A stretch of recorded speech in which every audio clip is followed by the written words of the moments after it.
Hallelujah. Praise the Lord. സ്തോത്രം. Dear brothers and sisters, സഹോദരങ്ങളെ, കർത്താവ് എല്ലാവരെയും അനുഗ്രഹിക്കട്ടെ. അനുഗ്രഹിക്കപ്പെട്ട ഒരു നല്ല ദിവസം.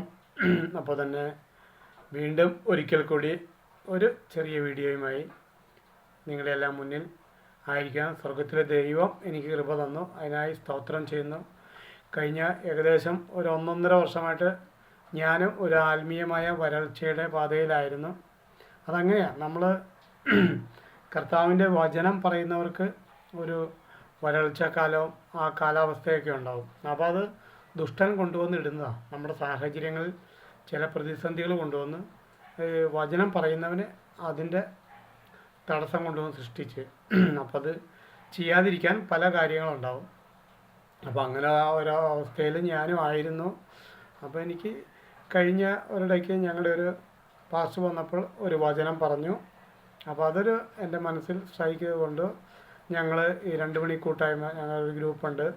ആ കൂട്ടായ്മയിൽ നിന്ന് ഞങ്ങൾ വെളുപ്പിന് 2 മണിക്ക് ഞങ്ങൾ പ്രാർത്ഥിക്കുമ്പോൾ പരിശുദ്ധാത്മാവ് എന്നോട് പറഞ്ഞു തന്നൊരു കാര്യമാണ്. അപ്പോൾ അന്ന് ആ ദേവദാസൻ വന്നപ്പോൾ പറഞ്ഞൊരു വചനം ഇതാണ്. ഞങ്ങളുടെ ജയമോൻ ബ്രദറായിരുന്നു. ആ ബ്രദർ വന്നപ്പോൾ പറഞ്ഞത് ഇങ്ങനെയായിരുന്നു. അതായത് യോഹന്നാൻ 2:19 അതിനകത്തൊരു വചനമുണ്ട്. അതായത് ഇങ്ങനെ യേശു അവരോട്, നിങ്ങൾ ഈ മന്ദിരം പൊളിപ്പിൻ, ഞാൻ ഇതിനെ 3 ദിവസം കൊണ്ട് പണിയും. ഹല്ലേലൂയ. അപ്പോൾ ഞാൻ ആ സമയത്ത് ഞങ്ങൾ അത് ഓർത്തായിരുന്നു. പക്ഷേ ഞങ്ങൾ രാത്രി 2 മണി കൂട്ടായ്മയിലായിരിക്കുമ്പോൾ പരിശുദ്ധാത്മാവ് എന്നോട് ഇടപെട്ടൊരു കാര്യം എന്ന് വെച്ചാൽ ഇങ്ങനെയാണ്. അപ്പോൾ ഈ മന്ദിരം എന്ന് യേശു പറയുന്നത് യേശു ആകുന്ന മന്ദിരം, ഈ ശരീരം. അപ്പോൾ അത് നമ്മൾ 1 കൊരിന്ത്യർ 3:16 കാണുന്നുണ്ട്. ഈ മന്ദിരം ഇത് പരിശുദ്ധാത്മാവിൻ്റെ മന്ദിരമാണ്. നമ്മൾ ഓരോരുത്തരും മന്ദിരങ്ങളാണ്. അപ്പോൾ വിശ്വസിച്ച്, യേശുവിനെ വിശ്വസിച്ച്, യേശുവിൻ്റെ സുവിശേഷം വിശ്വസിച്ച് സ്നാനപ്പെട്ട് നമ്മൾ കർത്താവിലായിരിക്കും. നമ്മളെല്ലാവരും യേശുവിൻ്റെ മന്ദിരങ്ങളാണ്. പരിശുദ്ധാത്മാവ് വസിക്കുന്ന ഈ മന്ദിരം, നമ്മുടെ ഈ ഹൃദയം അല്ലെ നമ്മുടെ ഈ ശരീരം, ഇത് മന്ദിരമാണ്. അപ്പോൾ ഇന്നിപ്പോൾ യെരുശലേം ദേവാലയമില്ല. അത് ടൈറ്റസ് ചക്രവർത്തി തകർത്ത് തരിപ്പണമാക്കി. മലയാറ്റൂരല്ല, വേളാങ്കണ്ണി പള്ളിയിലല്ല, ശബരിമലയിലല്ല, മെക്കയിലും മദീനയിലും അല്ല, ഒരിടത്തുമല്ല. ഇന്നിപ്പോൾ ദൈവം വസിക്കുന്നത്, യേശു പിതാവ് പുത്രൻ പരിശുദ്ധാത്മാവ് വസിക്കുന്നത് നമ്മുടെ അകത്താണ്. അപ്പോൾ അങ്ങനെയെങ്കിൽ ഞാൻ അവിടെ വചനം പറയുന്നത് ഇത് പരിശുദ്ധാത്മാവിൻ്റെ മന്ദിരമാണ്. ഈ പരിശുദ്ധാത്മാവിൻ്റെ മന്ദിരമുള്ളിടത്ത് ജീവനുണ്ട്. ജീവനാരാ? വഴിയും സത്യവും ജീവനും എന്ന് പറഞ്ഞാൽ യേശുവുണ്ട്. അപ്പോൾ യേശു ഉള്ളിടത്ത് പിതാവും ഉണ്ട്. അപ്പോൾ നമ്മൾ മന്ദിരങ്ങളാണ്. ആ ഒരു പ്രിവിലേജ് നമുക്കുണ്ട്. അപ്പോൾ നമ്മൾ നടക്കുന്ന മന്ദിരങ്ങളാണ്. നമ്മളിങ്ങനെ വെറുതെ അവിടെ ഇവിടെ നോക്കി നടക്കുന്നവരല്ല, നമ്മൾ സഞ്ചരിക്കുന്ന ദേവാലയങ്ങളാണ്. സ്തോത്രം. ഹല്ലേലൂയ. അപ്പോൾ അന്ന് എനിക്ക് എൻ്റെ പരിശുദ്ധാത്മാവ് എന്നോട് ഇടപെട്ടത് ഇതാണ്. ഇതപ്പോൾ യേശു അന്ന് പറഞ്ഞത് അവരോടെന്ന് പറയുന്നത് പരീക്ഷന്മാരോടായിരിക്കണം. അപ്പോൾ പറയുന്നത് നിങ്ങൾ ഈ മന്ദിരം പൊളിപ്പിൻ, ഞാനിത് 3 ദിവസം കൊണ്ട്. അവിടെ നമ്മൾ കാണുന്നുണ്ട്, താഴോട്ടൊക്കെ വായിക്കുമ്പോഴത്തേന് അവർ സംശയിക്കുന്നത്, അതായത് ഈ 46 സംവത്സരം കൊണ്ട് ശലോമോൻ ദേവാലയം പണിതു. അപ്പോൾ നമുക്കതിൻ്റെയൊക്കെ കാര്യങ്ങളൊക്കെ അറിയാം. ഒരു മൂലക്കല്ല് വെക്കാൻ തന്നെ വർഷങ്ങൾ, എന്ന് വെച്ചാൽ മൂലക്കല്ല് അന്നത്തെ ആ സാഹചര്യം അനുസരിച്ച് ഒരു നല്ല മൂലക്കല്ല് കൊണ്ടുവന്ന് വെച്ചിട്ട് അവിടെ നിന്നാണ്, കോർണർ സ്റ്റോണിൽ നിന്നാണ് ദേവാലയം പണി തുടങ്ങുന്നത്. അപ്പോൾ അതിന് വേണ്ടുന്ന കാര്യങ്ങൾ റെഡിയാക്കി, കോർണർ സ്റ്റോൺ ആദ്യമേ റെഡിയാക്കി വെച്ചിരുന്നു. പക്ഷേ ആ മൂലക്കല്ല് എവിടെയോ പോയി. മെയിൻ കല്ല്, ബാക്കിയുള്ള കല്ലുകളൊക്കെ വന്നു. പണി തുടങ്ങാൻ നേരത്ത് മൂലക്കല്ലില്ല. അങ്ങനെ തന്നെ വർഷങ്ങൾ പോയെന്നൊക്കെയാണ് ചരിത്രം. അപ്പോൾ അവിടെ അങ്ങനെ കെട്ടിപ്പൊക്കിയ ഒരു മന്ദിരം, ആ യെരുശലേം ദേവാലയം, അത് യേശു വന്ന് അവിടെ വന്ന് സ്നാനപ്പെട്ടു. അതൊക്കെ പിന്നീടുള്ള ചരിത്രങ്ങൾ. അപ്പോൾ അവിടെ ഈ 46 സംവത്സരം അല്ലെങ്കിൽ 46-50 വർഷം കൊണ്ട് പണിത ഈ ദേവാലയം നീ വെറും 3 ദിവസം കൊണ്ട് പണിയുമെന്നോ എന്ന് പറഞ്ഞ് ഈ പരീശന്മാർ അങ്ങോട്ട് എതിർക്കുന്നതൊക്കെ നമ്മളവിടെ കാണുന്നു. പക്ഷേ യേശു പറഞ്ഞത് ഈ മന്ദിരമാണ്, ഞാനാകുന്ന ഈ മന്ദിരം നിങ്ങളൊന്ന് പൊളിച്ചു നോക്കുക, എന്നെ നിങ്ങൾ തകർക്ക്, ഞാനിത് എന്ന് വെച്ചാൽ യേശുവിൻ്റെ മരണവും ഉയർപ്പുമാണ് അവിടെ പറഞ്ഞത്. പക്ഷെ അത് പരിശുദ്ധാത്മാവ് എന്നെ പഠിപ്പിച്ചത് ഇതാണ്. അതായത് നമ്മളെല്ലാവരും, അപ്പോൾ നമ്മൾ അത്രയും പോലും ഇല്ല ശരിക്കും.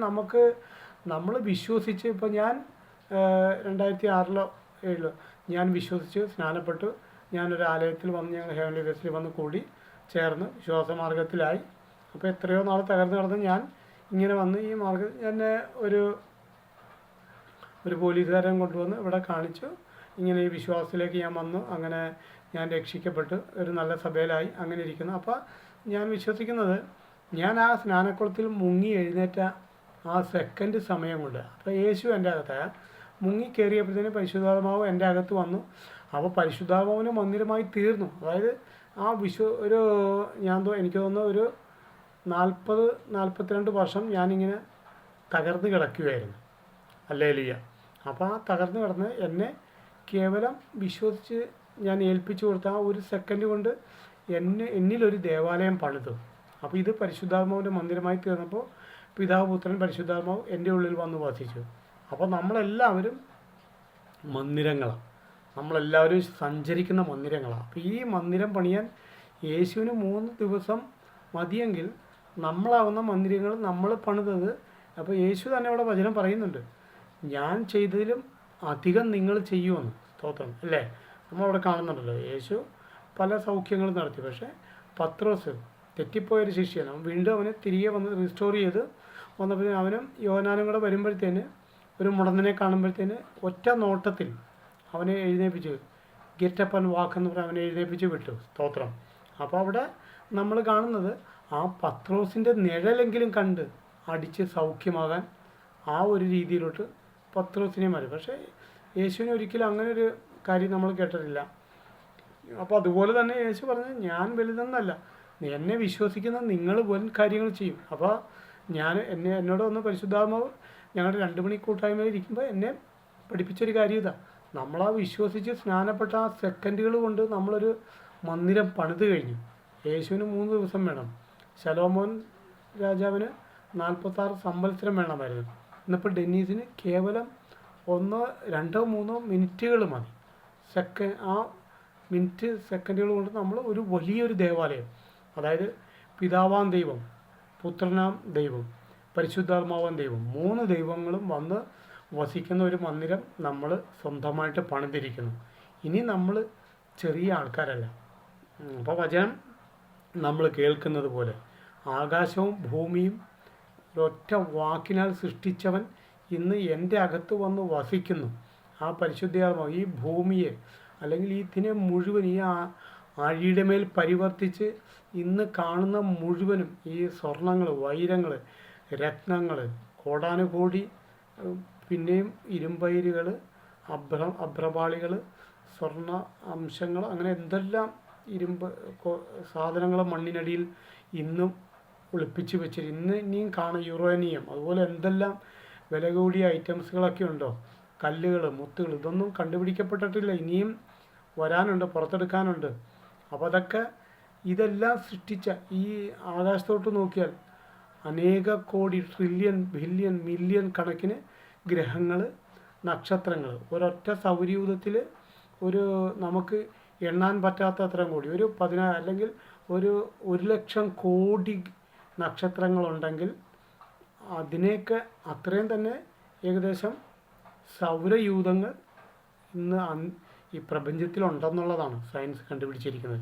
പക്ഷേ ആ നമ്മളീ കാണുന്ന നമ്മുടെ ഭൂമിയും സൂര്യനും ചന്ദ്രനും ഉൾപ്പെട്ട ഒരു സൗരയൂഥത്തിൽ ഇത്ര കോടാനുകോടി, അനന്ത മില്യൺ, ട്രില്യൺ കണക്കിന് ആ നക്ഷത്ര സമൂഹങ്ങൾ ഉണ്ടെങ്കിൽ ഈ അനന്തമായ ഈ പ്രപഞ്ചത്തിൽ എത്രാനുകോടി നക്ഷത്ര സമൂഹങ്ങളുണ്ടെന്ന് നമുക്ക് ലിമിറ്റ് ചെയ്യാൻ പറ്റില്ല. അൺലിമിറ്റഡാണ് ഇത്, നമുക്ക് ചിന്തിക്കാൻ പറ്റില്ല. നമ്മുടെ നമ്മുടെ 800 ഗ്രാം ഉള്ള ഈ തലച്ചോറ് കൊണ്ട് ഇതൊന്നും നമുക്ക് ചിന്തിക്കാൻ പറ്റില്ല. ഒരു കമ്പ്യൂട്ടറും ഒരു റോബോട്ടിക് മെഷീനും ഒന്നും ഇതുവരെ കണ്ടുപിടിക്കപ്പെട്ടിട്ടില്ല. ഇതൊന്നും ഒരു സയൻസിനും ഇത് കണ്ടുപിടിക്കാൻ പറ്റില്ല, ഒരു നാസയ്ക്കും പറ്റില്ല, ഒരു സംവിധാനത്തിനും അതൊന്നും കണ്ടുപിടിക്കാൻ പറ്റില്ല. ഇത് എൻ്റെ ദൈവം സൃഷ്ടിച്ചതാണ്. അപ്പോൾ ആ ദൈവം ഇന്ന് ആ സ്വർഗത്തിലിരുന്ന് ഭൂമിയിലേക്ക് കാലി ചവിട്ടുന്ന ആ ദൈവം, ഈ ആകാശഗോളങ്ങൾ, ഭൂമിയെ എല്ലാം സൃഷ്ടിച്ച ആ ദൈവം ഇന്ന് എൻ്റെ ഉള്ളിലിരിക്കുന്നു. ഹല്ലേലൂയ. അപ്പം നമ്മൾ എത്ര വിലയേറിയവരാ പ്രിയ ദൈവമക്കളെ. നമ്മളെ തന്നെ ചുരുക്കണ്ട. നമ്മൾ വലിയ ആൾക്കാരാണ്, നമ്മൾ ചെറുതല്ല. കാര്യം ശരി, നമ്മൾ നോക്കുമ്പോൾ നാളെ എന്തെങ്കിലും കൊടുക്കാനുണ്ടാവും, വാടക കൊടുക്കാൻ പൈസയില്ല, അല്ലെങ്കിൽ എന്തെങ്കിലും വസ്തു മേടിക്കാൻ സ്ഥലമില്ല, സംവിധാനങ്ങളില്ല എന്നൊക്കെ വരും. പക്ഷേ നമ്മുടെ ഉള്ളിൽ ഇത് മുഴുവൻ സൃഷ്ടിച്ച ഒരു യേശു അല്ലെങ്കിൽ ആ ദൈവം നമ്മുടെ ഉള്ളിൽ ചുരുങ്ങി ചെറുതായല്ല, അവൻ വലുതായി. ദൈവത്തെ നമ്മളൊരിക്കലും ചെറുതാക്കണ്ട. നമ്മുടെ ദൈവം അവൻ വലിയവനാണ്. യേശു വലിയവൻ, അവൻ സകലതും സൃഷ്ടിച്ചവനാണ്. ആ ദൈവം ഇന്ന് എൻ്റെ നിങ്ങളുടെ ഉള്ളിലിരിക്കുന്നു. നമ്മുടെ ഉള്ളിലിരിക്കുന്ന ഈ ദേവാലയത്തെക്കുറിച്ച് നിങ്ങളൊന്ന് ചിന്തിച്ച് നോക്ക്. എന്നിട്ടൊന്ന് പറഞ്ഞേ, ഇനി ഈ ചെറിയ കാര്യങ്ങൾ ഓർത്ത് നിങ്ങൾ ആരും വിഷമിക്കരുത്. നമ്മളൊക്കെയുള്ള പ്രതിസന്ധികളെ നോക്കി ഞാൻ ഒരു കണ്ണ് കാണാത്തൊരു വ്യക്തിയാണ്. ഞാൻ പറയുന്നു, ഞാൻ എല്ലാ ദിവസവും ഞാൻ കിടക്കുന്നിടത്ത് എൻ്റെ ബൈബിൾ വെച്ചുകൊണ്ടാണ് കിടക്കുന്നത്. ഞാൻ രാവിലെ നേരം വെളുത്ത്, ഞങ്ങൾ 2 മണി കൂട്ടായ്മക്കാരാണ്. ഞങ്ങൾ 2 മണിക്ക് കൂട്ടായ്മയുണ്ട്. ഞങ്ങൾ കൂട്ടായ്മ കൂടും. അത് കഴിയുമ്പോഴത്തേന് 6 മണിയാകുമ്പോൾ ഞാൻ ബൈബിൾ വായിക്കാറുണ്ട്. ഇപ്പോഴും കാണുന്നില്ലെങ്കിൽ ഞാനത് വായിച്ചുകൊണ്ടിരിക്കുന്നു. പക്ഷേ എനിക്കറിയാം, ഒരിക്കൽ ഞാൻ എൻ്റെ കണ്ണുകൊണ്ട് തന്നെ ഞാനത് വായിക്കും. തിരുവചനത്തിൽ ദാവീദ് പറയുന്ന പോലെ തിരുവചനത്തിൽ ഈ അത്ഭുതങ്ങളെ കാണുവാനായിട്ട് എൻ്റെ കണ്ണുകളെ എൻ്റെ കർത്താവ് തുറക്കും. ആ ഗ്യാരണ്ടി. ഇത് മെഡിക്കൽ സയൻസിന് ഇത് ഉപേക്ഷിക്കാം. എന്ന് വെച്ചാൽ എൻ്റെ ഒപ്റ്റിക്കൽ നെർവ് തകർന്നു പോയതായി. ഇനി അതിന് മെഡിക്കൽ സയൻസ് പ്രകാരം ഇതിന് യാതൊരു സാധ്യതയില്ല. പക്ഷേ ആ സാധ്യതയില്ലാത്തടത്ത് ഒരു സാധ്യത ഉണ്ടാക്കുന്ന യേശു എൻ്റെ അകത്തുണ്ട്.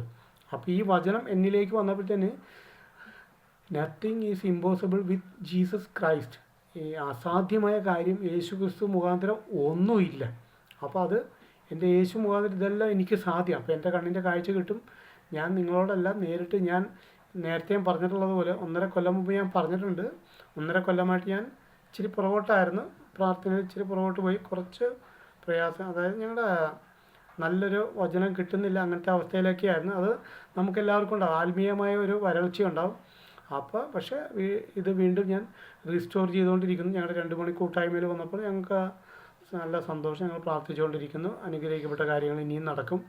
വൻ കാര്യങ്ങൾ. നമ്മുടെ കർത്താവ് വലിയ കാര്യങ്ങളുടെ വലിയ കർത്താവാണ്, ചെറിയ കർത്താവല്ല. സ്തോത്രം. അപ്പോൾ ഇതാണ് എനിക്ക് ഇന്ന് ഈ ഷോർട്ട് മെസ്സേജിൽ നിങ്ങളോടെല്ലാം പറയാനുള്ളത്. നമ്മൾ വലിയ ആൾക്കാർ തന്നെയാണ്, ചെറുതല്ല. നമ്മുടെ മുൻപിൽ ഒന്നും അസാധ്യമല്ല. Nothing is impossible with God. നമ്മുടെ ദൈവത്താൽ അസാധ്യമായ ഒരു കാര്യമില്ല. എല്ലാം നമുക്ക് സാധിക്കും. നിങ്ങൾക്ക് എന്തൊക്കെ നഷ്ടങ്ങളുണ്ടായാലും അതെല്ലാം റീസ്റ്റോർ ചെയ്യാൻ മതിയായ ഒരുവൻ നിങ്ങളുടെ അകത്തുണ്ട്. സ്തോത്രം. ഇത് വിശ്വസിക്കുന്നവനാൽ ഇത് മുഴുവൻ സാധ്യമെന്ന് യേശു പറഞ്ഞിട്ടുണ്ട്. അപ്പോൾ വിശ്വസിക്കുക, ഇത് മുഴുവൻ സാധ്യമാവും. എന്തെല്ലാമാണോ നിങ്ങൾക്ക് അസാധ്യമെന്നോ അതെല്ലാം വിശ്വസിക്കുക. ഇത് എൻ്റെ യേശുവിനാൽ ഇതെല്ലാം സാധ്യമാവുമെന്ന് പറഞ്ഞു. അപ്പോൾ ഇതിനെതിരെയാണ് പിശാചിൻ്റെ കളി ഇപ്പോഴും കളിച്ചതെന്ന് വെച്ചാൽ, എനിക്ക് ഈ 2 മണി കൂട്ടായ്മയിൽ തന്നെ എനിക്ക് പരിശുദ്ധാത്മാവ് വീണ്ടും ഓർമ്മപ്പെടുത്തി തന്നിരിക്കുന്ന ഒരു കാര്യമെന്ന് വെച്ചാൽ, ഇത് യേശു നുറുങ്ങിയത് 1000 കോടി കഷ്ണങ്ങളായി നുറുങ്ങിയതാണ്. അതായത് ഇന്നിപ്പോൾ 800 കോടി ജനങ്ങൾ ഭൂമിയിലുണ്ട്. അപ്പോൾ എന്നോട് പരിശുദ്ധാത്മാവ് പറഞ്ഞത്, എന്ന് 1000 കോടി ജനങ്ങൾ ഭൂമിയിലാവുന്നു അന്ന് ഞാൻ വരും, യേശു വരും. സ്തോത്രം. അപ്പോൾ അതാണ് അതിനകത്തുള്ളൊരു മെയിനായിട്ടുള്ളൊരു പോയിൻ്റ്. അപ്പോൾ യേശു 1000 കോടി ജനങ്ങൾക്ക് വേണ്ടി നുറുക്കി കൊടുത്തെങ്കിൽ 1000 കോടി ഭൂമിയിൽ എന്നാവുന്നോ അന്ന് യേശു വന്ന് ഒലിവുമല ചവിട്ടും. ഹല്ലേലൂയ. ഇത് എനിക്ക് തോന്നുന്നില്ല ആരും അങ്ങനെ ഒരു കാര്യം പറഞ്ഞതായിട്ട്. പക്ഷേ എന്നോട് പരിശുദ്ധാത്മാവ് അത് പറഞ്ഞു. അത് പറയണമെന്ന് എൻ്റെ ഈ സബ്സ്ക്രൈബ് ചെയ്തിരിക്കുന്ന എല്ലാ എൻ്റെ ദൈവ സഹോദരങ്ങളോടും പിതാക്കന്മാരോടും എനിക്ക് പറയണമെന്ന് തോന്നി. അതുകൊണ്ട് ഞാൻ പറയുന്നു, എന്തെങ്കിലും പൊട്ടത്തരമൊക്കെ ആണെങ്കിൽ നിങ്ങൾ ക്ഷമിക്കുക, നിങ്ങൾ പ്രാർത്ഥിക്കുക, പരിശുദ്ധാത്മാവോട് പ്രാർത്ഥിക്കുക. സത്യമാണെങ്കിൽ നിങ്ങളത് വിശ്വസിക്കുക. അപ്പോൾ എനിക്ക് കിട്ടിയൊരു റെവലേഷൻ അതാണ്.